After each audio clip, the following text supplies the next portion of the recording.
কয় কি বন্দরের বাচ্চা কয় আমি বলে মই না আমি কইতেছিলাম না না কোনো কথা কইতে হইব না আব্বা। হ্যাঁ, যেটা আছে ওইটাই। আপনি বিকালে শিফট কন্টিনিউ করেন, আমি সকালেরটা করে নেবো, ঠিক আছে? আপনি ঘুম থেকে ওইটা একটু আরামায়েস কইরা তারপর দিনের শিফট থেকে বিকালের শিফটে বইবেন। আরামের দরকার আছে শেষ বয়সে। না এতই যদি দরদ থাকে তাইলে বাজান তুমি 2 শিফটই করো। না আব্বা, এই ভুল তো আমি করবার পারব না। আমি যাই না শুই না তো আপনার এত বড় ক্ষতি করবার পারি না। এত সর্বনাশ আমি আপনার পোলা কেমতে করি। আপনি আমার ভালো না বাঁচতে পারেন, আমি আপনার অনেক ভালোবাসি। আমি যদি 2 শিফটি কাম করি আপনার ঘরে বয়ে থাকতে হইব।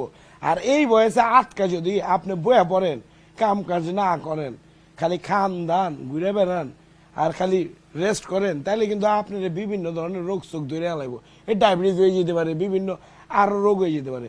তখন তো আপনি আরো তাড়াতাড়ি মরে যাবেন, বুঝেন নাই?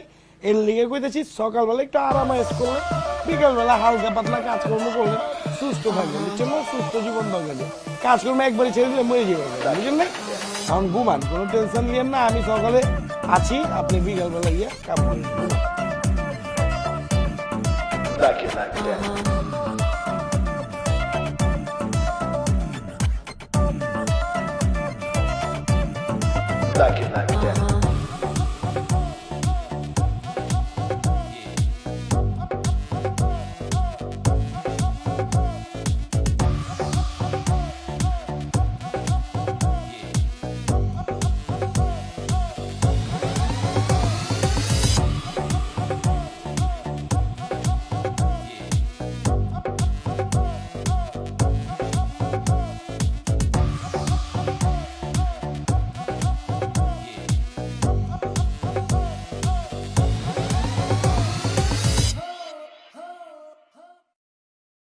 না